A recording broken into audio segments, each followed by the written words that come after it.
Good day. Our verse for today is in John chapter 1 verse 11. I will read the King James Version and the Tagalog ang Biblia. He came to his own and his own received him not.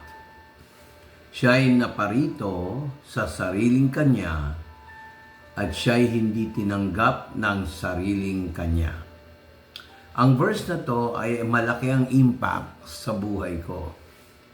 Kasi sa Pilipinas, isa sa dahilan because of cultural difference, hindi nagkakaisa. Mapa-politika, mapa-business, mapa-arts and sciences, or even politics in government, hindi nagkakaisa.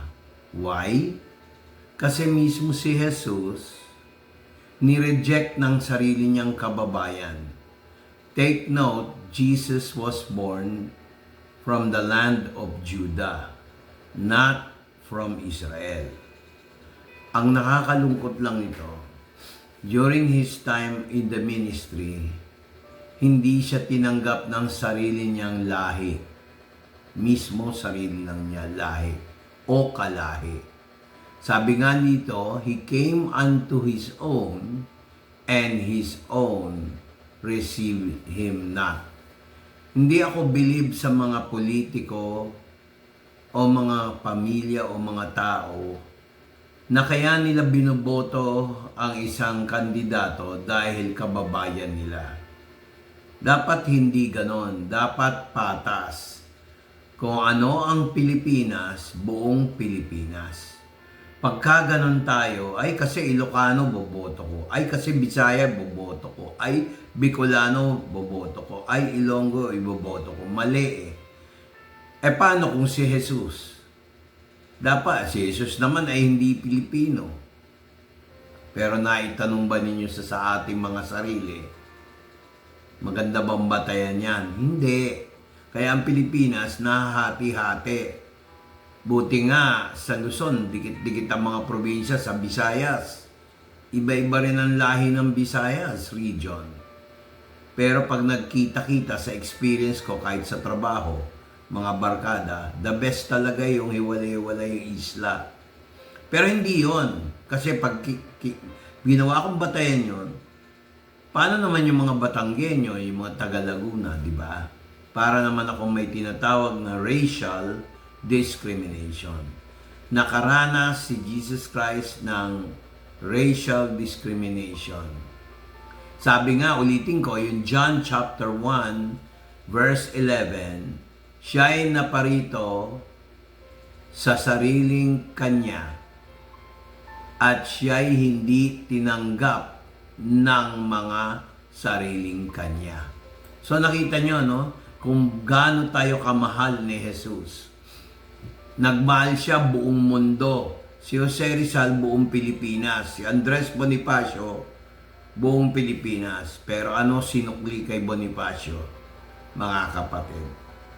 Kita nyo, no? Nagkaroon ng alitan si Andres Bonifacio at si Emilio Aguinaldo. Same pattern. So makikita nyo kahit sa ating modern time. Ngayon, we're not going to dwell on politics. Ang ating title is God Sent Jesus to Save Humankind. Sinugo ng Diyos si Jesus para iligtas ang sangkatauhan. Kaya nga ho, mga taga-subaybay na totoo, ang nagmamahal sa salita ng Diyos ay mahal ng Diyos.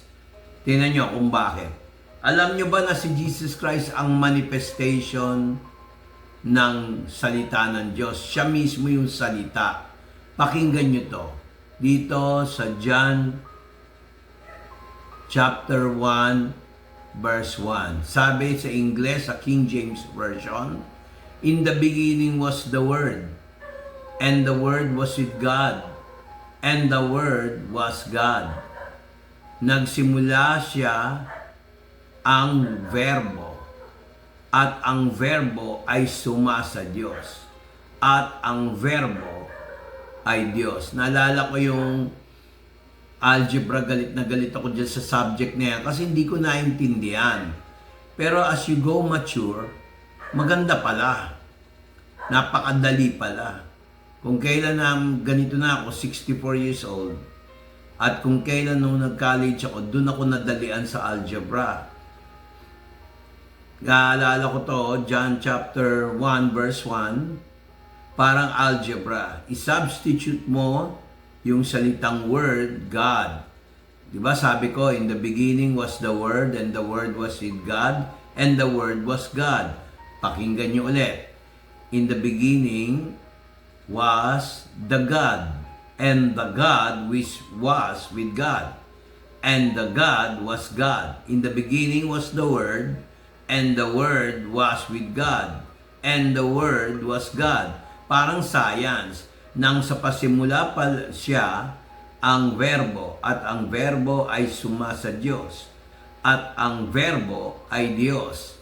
Ibig sabihin, kung isa-substitute mo, parang algebra, A plus B plus C, A is equal to 1, B is equal to 1, C is equal to 1, equals 3. Parang ganon, no? Ngayon, gawin natin Tagalog. Nang pasimula siya ang verbo, at ang verbo ay sumadyos, at ang verbo ay Diyos. Nang pasimula siya ang Diyos, at ang Diyos ay sumasa Diyos, at ang Diyos ay Diyos. So kung magiging maingat tayo, yung salitang verbo, word. Bakit verbo? Ba't hindi ginamit salita? Kasi ang verbo is an action word. Sa English, ginamit yung salitang logos. An idea put into action. Kaya ang pananampalataya natin dapat may action. Hindi tayo stationary na hindi tayo naniniwala. Kailangan nag-grow ang ating pananampalataya, lumalago, hindi bansot ang ating pananampalataya. Ngayon, sabi ninyo, ang Diyos, di ba? Ang verbo ay Diyos. Ngayon, pakita natin to. Bakit si Jesus Christ, ang pinag-usapan natin yung salitang Diyos. Yung verbo Diyos o yung salita ay Diyos. Ngayon, ito ang pinaka-explanation ni Juan, no? Ang sabi niya sa John chapter 1 verse 14, and the Word, alam natin yung word na tinutukoy si God mismo, ang Diyos.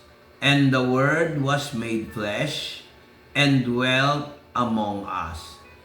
And we beheld His glory, the glory as of the only begotten of the Father, full of grace and truth. Tagalog.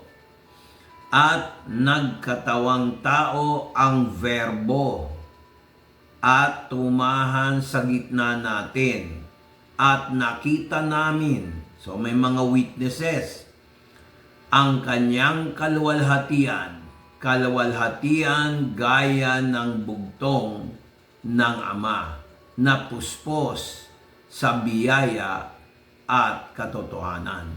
Kung sa English yan, the glory as of the only begotten of the Father. Kaya, ibig sabihin, pwede pala tayong maging mga anak ng Diyos kung tatanggapin natin si Jesus bilang Panginoon at tagapagligtas. Hindi mo kailangan maging Hudyo. Lumalabas ka pa niyang racist. May mga nagtuturo magiging Hudyo ka raw muna. Mali po yun. Ang sabi rito, simple lang.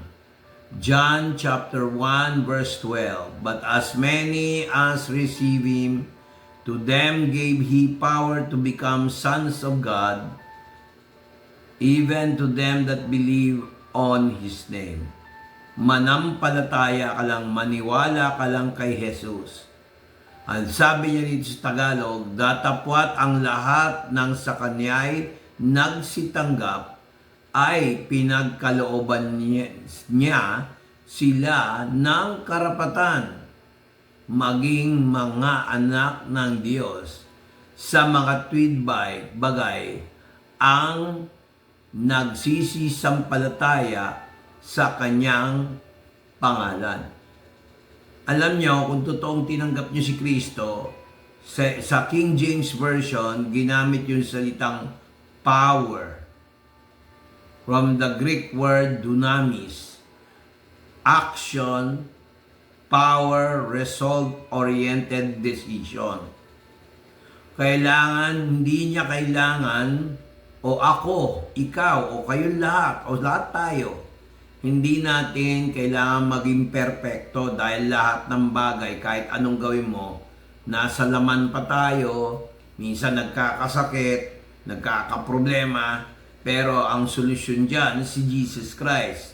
Tanggapin natin si Jesus bilang Panginoon at tagapagligtas at bibigyan kanya ng kapangyarihan maging isa sa mga anak ng Diyos. Ang problema, marami nagkiklaim, siya daw ang anak ng Diyos.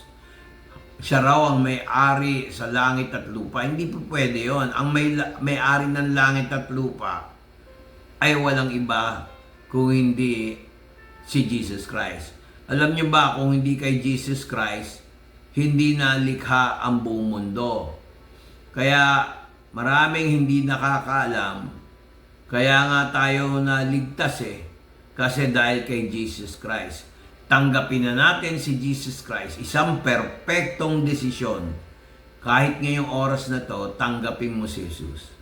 Tinatanggap kita, Jesus, bilang Panginoon at tagapagligtas. Ako'y makasalanan. Ako'y humingi ng tawad sa iyo. At alam ko, ikaw ay namatay sa krus ng Kalbaryo. Nagdanak ng dugo para sa akin. Hindi ko kayang bayaran ang aking kasalanan dahil binayaran mo na to sa Kalbaryo, sa krus, at dugo. At ika'y nabuhay muli para bigyan ako ng bagong espiritu at ako'y isang bagong nilalang. Mula ngayon, ikaw na ang manguna sa aking buhay dahil ikaw ay aking Panginoon at tagapagligtas. Amen. Kung ganon ang pagdasal mo, sinabi mo, ay ako si ganito, tinatanggap kita, Jesus, bilang Panginoon at tagapagligtas, okay na yon. Pero ang pagtanggap, kahit isang beses lang, for lifetime yon. Huwag mong pabaliwalin. The next day, wala lang. Sasabihin ni Lord, kamusta ka na? Sasabihin mo, wish ko lang. Hindi pwede. Ang pagtanggap ni Kristo ay lifetime. Humanap ka ng isang church na itinuturo ang Biblia. Humanap ka ng Biblia na komportable kang basahin. Ako, I would recommend the King James Version o kaya NASB para sa akin, no? May app naman sa Android phones o sa Mac OS, meron namang Bible app na ganyan, libre naman yan, no?